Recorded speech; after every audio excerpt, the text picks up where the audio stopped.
In a world of seemingly endless podcasts comes what many would call another one. Welcome to the Two Men podcast with your hosts Tim Matson and Phil Powell. Now please join these two confirmed men, that's two moderately entertaining nerds, as they take you on another podcast adventure that's guaranteed to be funny. Or not. This week the two men avoid taking the nostalgic route with a series of 5-minute quick-fire topics.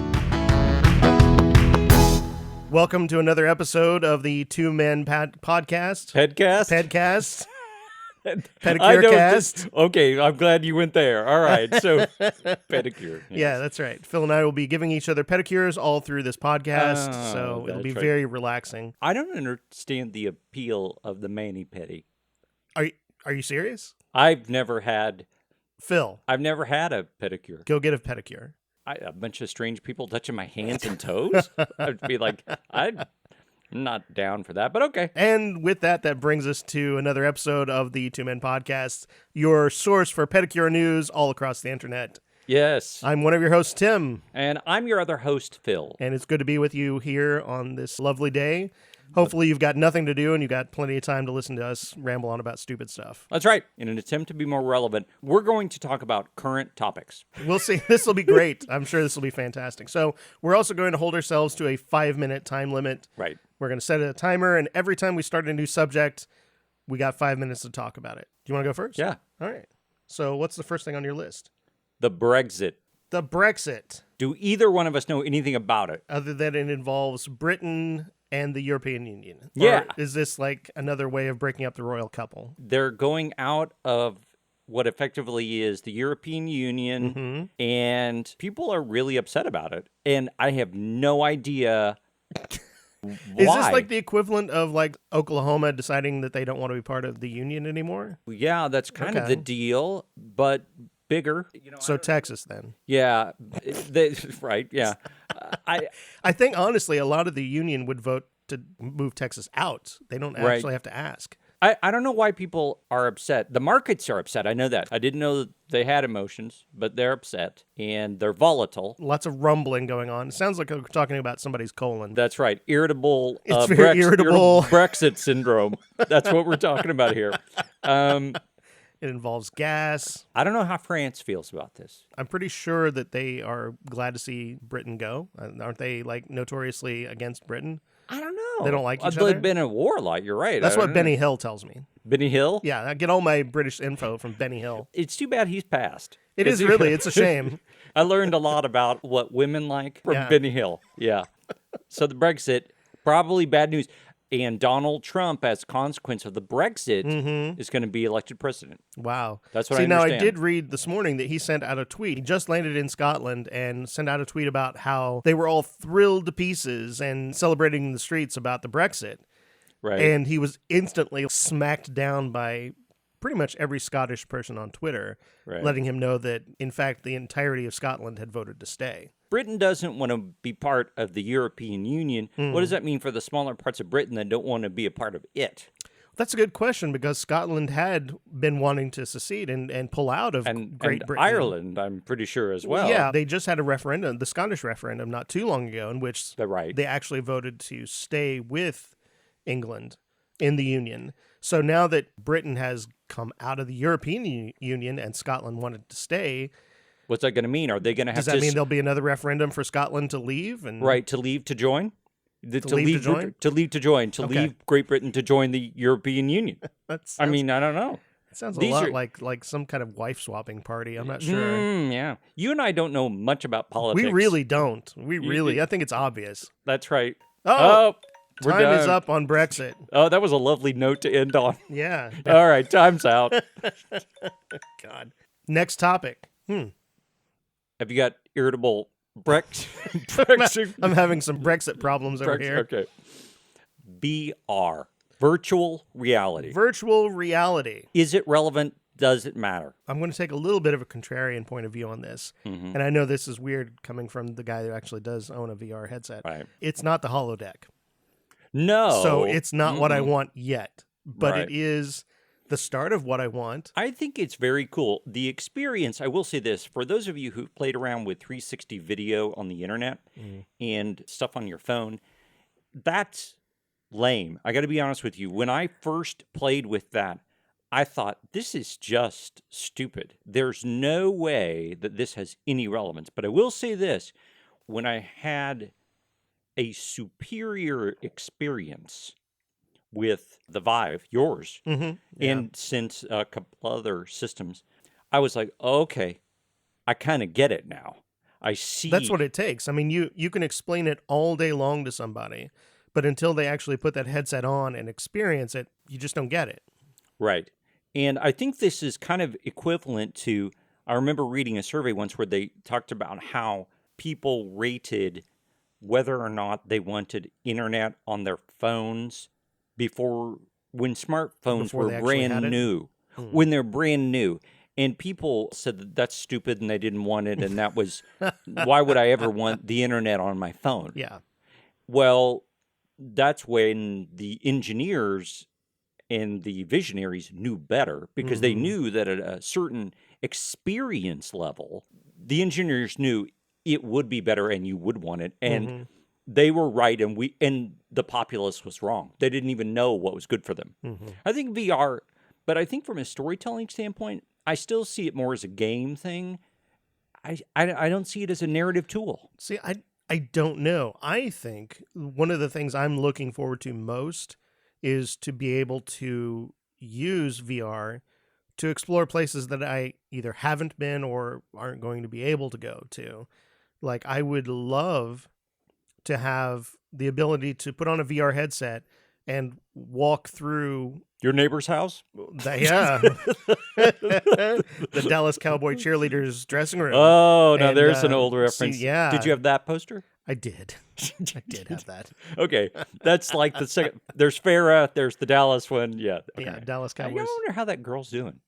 You know who she was? I don't know. I have no idea. She was a nice lady. She was a very nice lady. That's very nice. Very lady. Charming. Very specific. I would like to be able to put on a VR headset and be able to walk through and explore the pyramids in Egypt. Right. And be able to go to places where the public really isn't allowed. You can't allow the public to traipse through these historical places. Those caves in France where they don't even let you go. Yeah, exactly. If you take one camera crew in there and be able to map that in virtual reality so that you can walk through a place and explore it and really look at these historical artifacts without putting them in danger to the public, of the public touching and feeling and maybe writing their name and graffiti on it.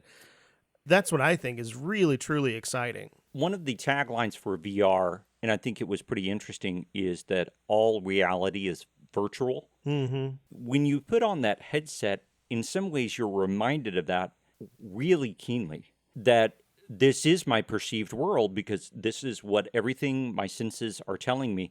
And I do think there's this aversion to the idea that it's fake and that our real world is real. Oh, time's up. I almost sounded interesting. You really did. It was very close. I was committed to the sentence. Okay, moving on to my list. If you can get to it. Yeah, it's buried under my coffee cup here, my large Superman coffee cup. Next item on my list, great 80s movies. Great 80s Great 80s movies. 5 minutes. We're going to narrow it down to the top? I don't know that that's necessary. I think maybe talking about movies that we particularly responded to. Let's take 80s. Star Wars aside, because that's an obvious go-to. Yeah, that's an obvious go-to. That is a little too obvious. I think for me, I'm going to say The Goonies.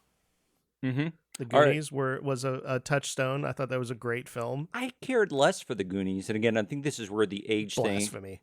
thing. I cared less for The Goonies. I have a great Goonies story. Okay. So I was waiting to see The Goonies, and this was in Lexington, Kentucky. And this is when theaters used to announce like that it was time that you could go in. Oh, fancy. Yeah, it's fancy. So over the intercom, I can remember the person saying, "Goonies, now seating Goonies." Goonies. You know that person thought it was hilarious. That's right. I don't know, but that was my Goonies story. I mean, Goonies I thought was not bad. I think that this is where it was all right. Talk about damning with faint praise. That was my reaction to it. It was okay. Okay, It wasn't great. I don't think it was. Okay. I can't remember the name of it. Oh my God. Listeners, Phil has a pained expression like he's trying to pass a Brexit. Little China. Big Trouble in Little China. Yes. Yeah, Kurt Russell. Yeah, Big Trouble in Little China. I think that was not necessarily a great film, but I think that was a genre-changing film that kind of threw a lot of things on its head. I enjoyed that film. All right. See, now, as a self-proclaimed nerd, and clearly a nerd, I'm supposed to say that I love that movie. I don't like that movie. Really? I don't like the movie very much.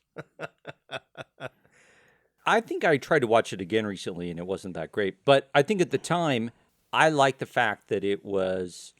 I mean, I will say that was the first time that I had ever seen acrobatics done in what I'll call what was common in Japanese and Chinese films of the era, where it was just kind of crazy. Now it's commonplace. You don't even think anything about it. But that was the first time I ever saw people do stuff that obviously wasn't possible by a normal... I mean wire work. Right, wire work, right. Yeah. That obviously wasn't possible by a real human being. Right, right.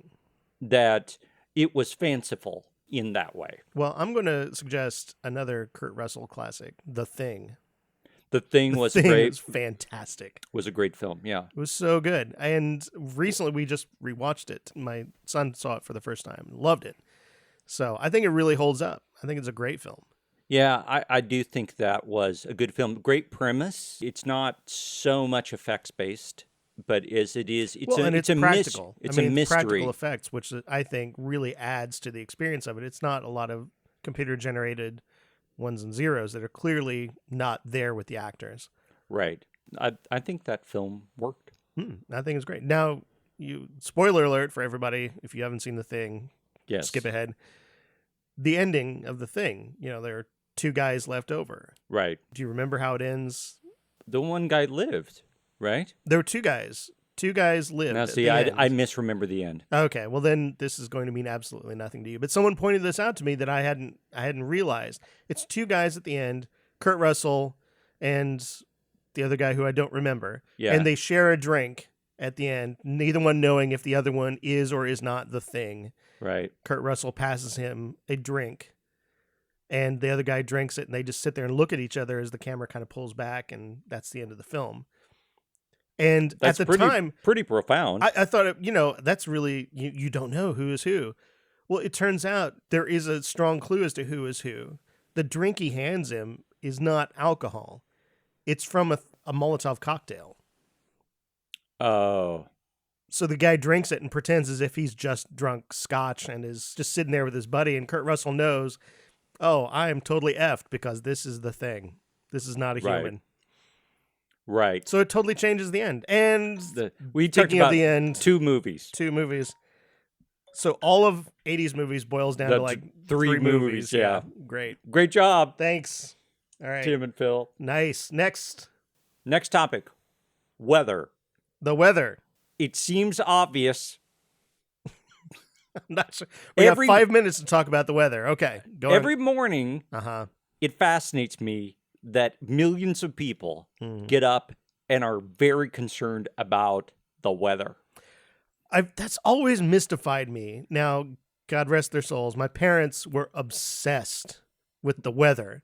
What it was going to be, what it was, what it is right now doing. I mean, constantly talk about the weather. It's going to rain this afternoon. Yeah. I don't see how that really impacts my life unless I'm outside working construction. Yeah. Now, to be fair, I mean, they are farmers, so it does affect their daily lives very much.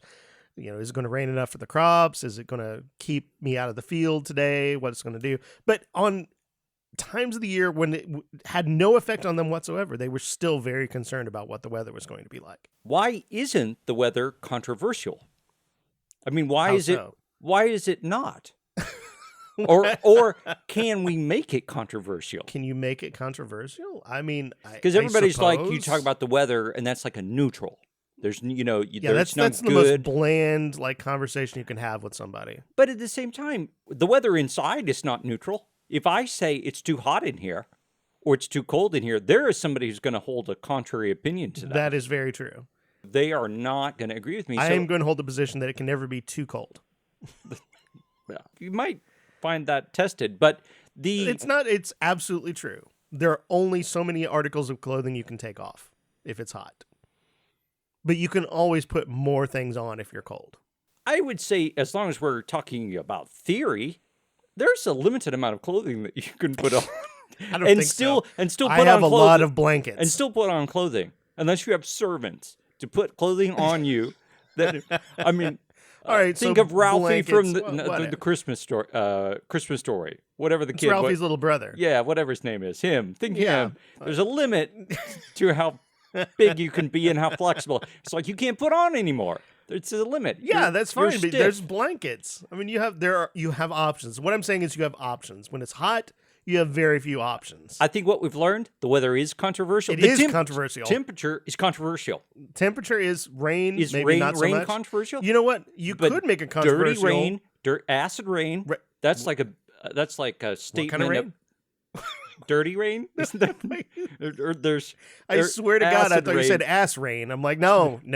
Oh, I don't None know of that. I don't know anything about that.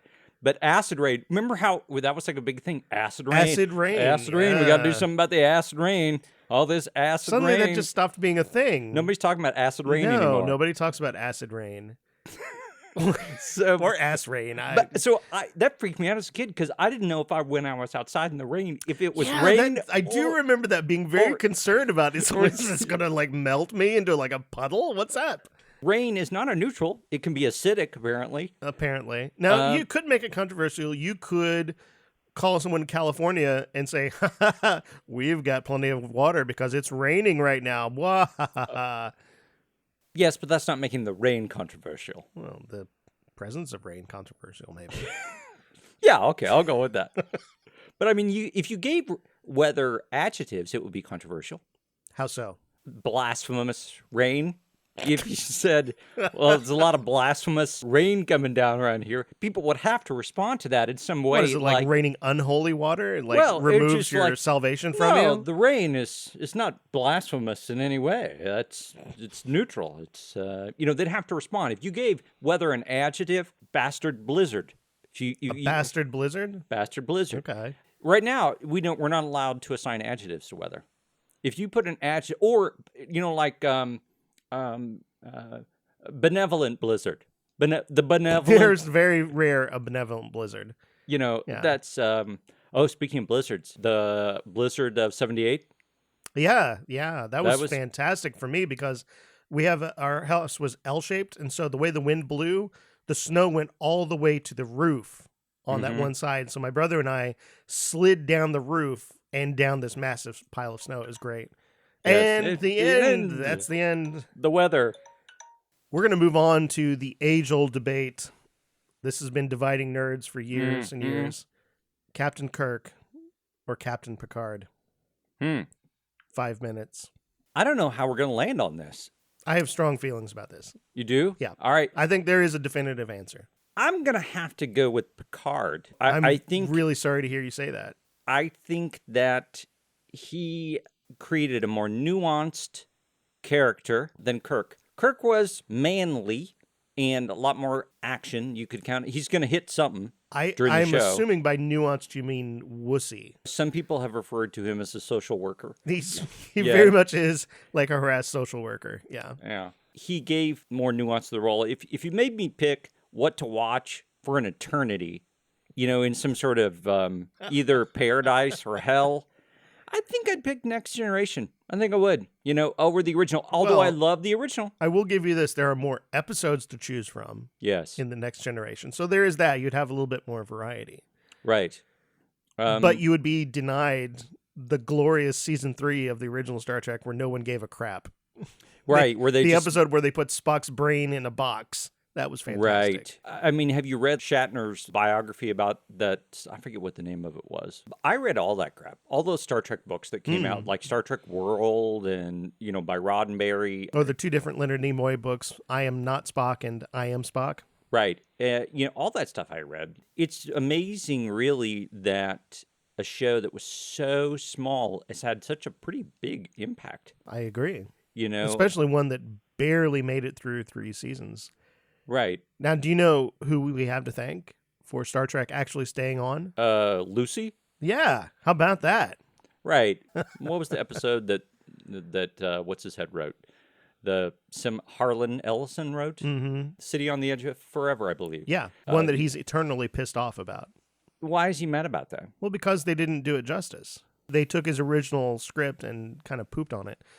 He was not happy with it at all, even though I think the episode is amazing. I think it's a fantastic episode. He's eternally angry about that episode. I couldn't get past Joan Collins.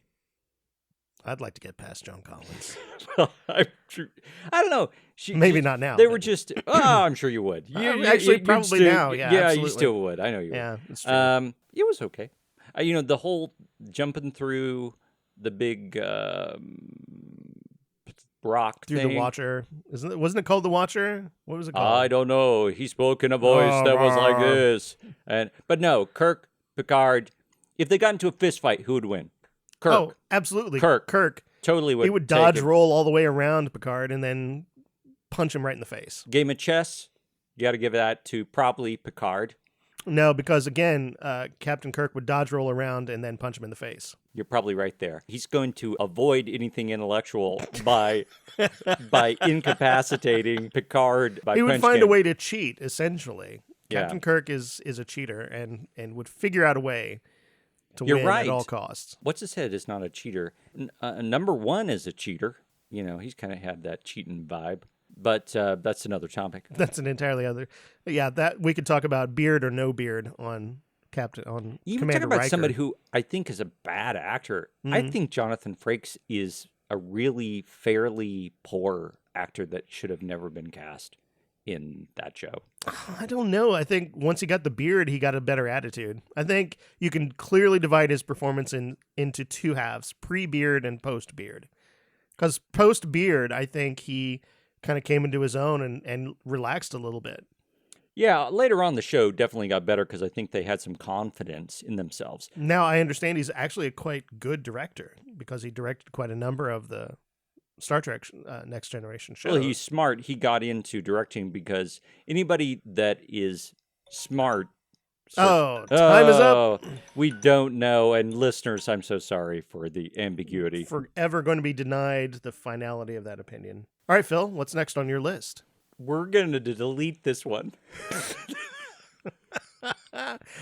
Knowing ahead of time that we are wasting our time, we're going to record this and then delete it. All right, Phil, hit me. Race. Okay. Who starts? I think I have an idea, actually. This goes back to our VR discussion. All right. I think that it would be fantastic to be able to put on a VR helmet or put a VR helmet on somebody and have them experience what it's like to be black in America if you're a white person. Or to be able to use it in some way to step into the shoes of someone who's experiencing racial discrimination, some sort of racial discrimination, or to be a gay person denied access to housing or being denied access to their loved one's deathbed because you are gay and you are not, in the eyes of the court, a relative of any kind to the person that's dying. Right. I think that it could be eye-opening for someone who feels that, that black people are inferior or that gay people have no rights to be married. If they were to actually experience that, I think that would be possibly world-changing. Lord knows, I cannot claim in any way to fully understand. Are you kidding me? As a straight white man, you can't claim to know all there is about race? No, I cannot. But I think that we understand injustice when we see it, but just the concept, I struggle with the scientific aspects of race.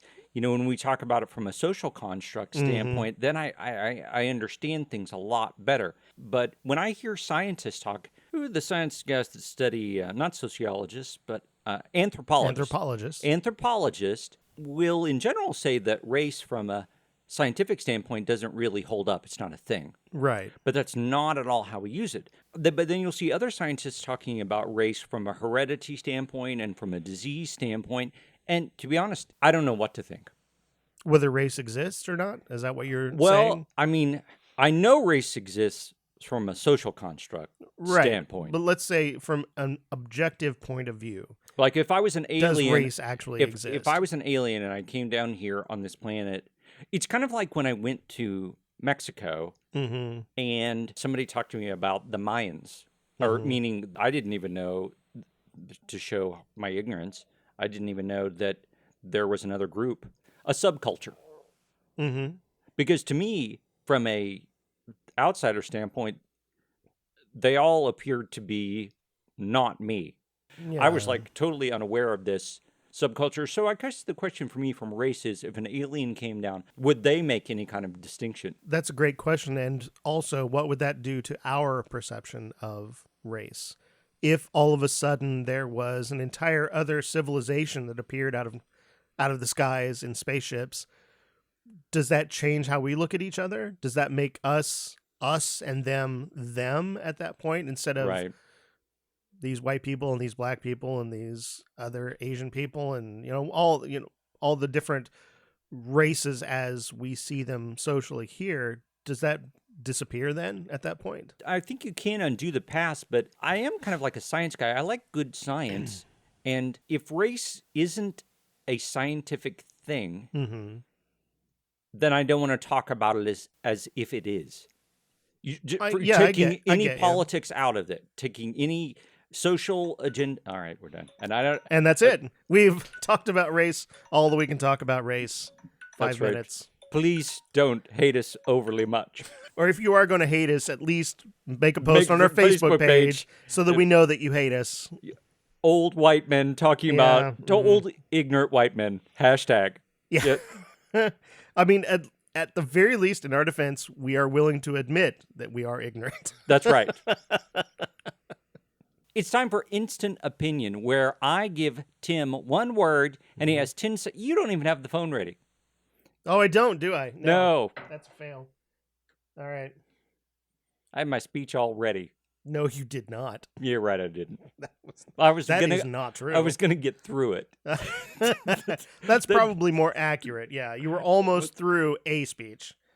It's time now for Instant Opinion, where I give Tim one word or a couple of words, and he forms an instant opinion on it. Tim, are you ready? I am ready. You have the timer ready? The timer is ready. All right.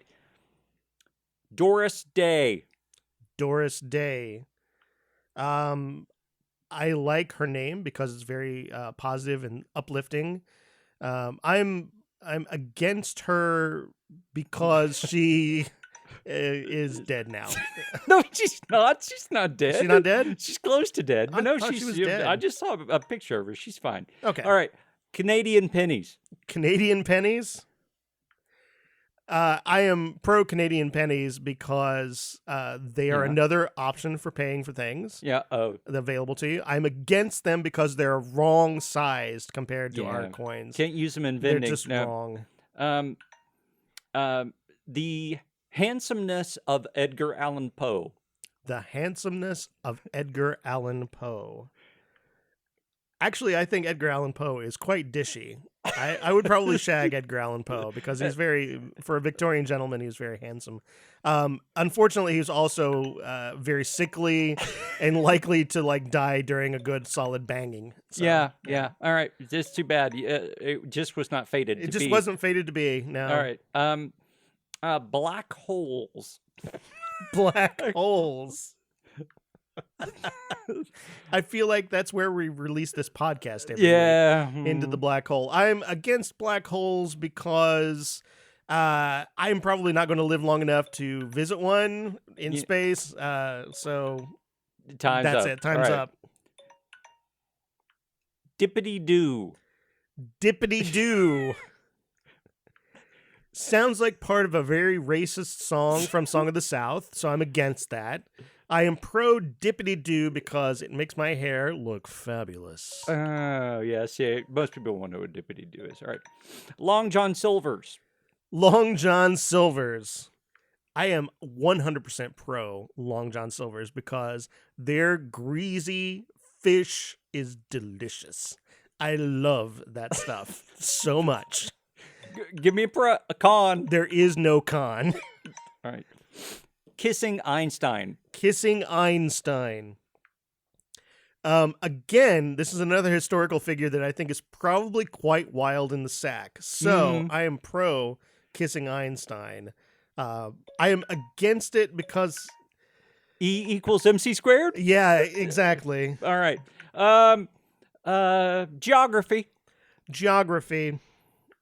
I'm pro geography because on a globe, it feels nice on my fingertips whenever I spin it around. You can feel the bumps and everything.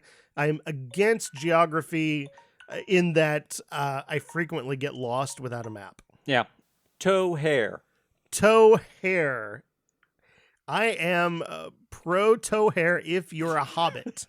If you are not a hobbit, I am absolutely against your toe hair. No, thank you. Do you have toe hair? I do have toe hair. Yeah, all right. You're a hypocrite then. It's all true. Right. I can be against my own toe hair. That's I can be opposed. A man divided against himself. Cannot stand. That's all right. Shirley Temple Black. Shirley Temple Black. I suppose if I was into sexy children, I would be all about Shirley Temple, because apparently she was quite the dish when she was a movie star. She was a good dancer. She was a good senator, so I am pro her Senate career. I think she was an ambassador. I don't think she was a senator. I thought she was a senator. I don't think so. I think she's an ambassador. I am against my ignorance. Which I will state from personal experience, ladies and gentlemen, is immense. It's vast. It is not something you want to mess with. You're talking about a weapon of mass destruction. Tim's ignorance. All right. And I will say that Phil actually is pro my ignorance because it makes him look much better. That's right. If you just talk fast, it helps. All right. That's my basic technique. All right. Draft dodging. Draft dodging. I am pro draft dodging in that I put down one of those excluders during the winter time, so it helps me dodge the draft, the daft coming from under the door in the cold. I am against draft dodging when it comes to people who serve as president of the United States. The Brexit. The Brexit sounds like something you would have as the first meal of the day. So I am pro a good Brexit. Right. You know, that's something the kids these days might say. I think I'm against the Brexit in that it possibly could destroy our finances. So I'm against that. Kiss tribute bands. Kiss tribute bands. Okay. Oh boy, where to start on this one? I think you should aim higher in your aspirations if you're in a Kiss tribute band. So I'm against that. I'm actually pro Kiss tribute bands because it keeps people from doing a Nickelback tribute band. Ooh, that's all I got. And that's been Instant Opinions with me, Tim. And myself, Philip. Thanks for joining us. Yay! Greetings. I am Alice, highly paid digital assistant to the two moderately entertaining nerds of the Two Men podcast. Want to let us know what you thought of the show? Have a topic you'd like to hear discussed? Feel like demanding your money back? We'd love to hear from you on 2 out of those 3 questions. Drop us an email at twomencast@gmail.com. In the meantime, please rate us and leave a review on iTunes or your podcast service of choice. Also, for all discussions moderately entertaining, you can find us at facebook.com/2mencast. Please join us again next week when we'll be guaranteed to be funny. Or not.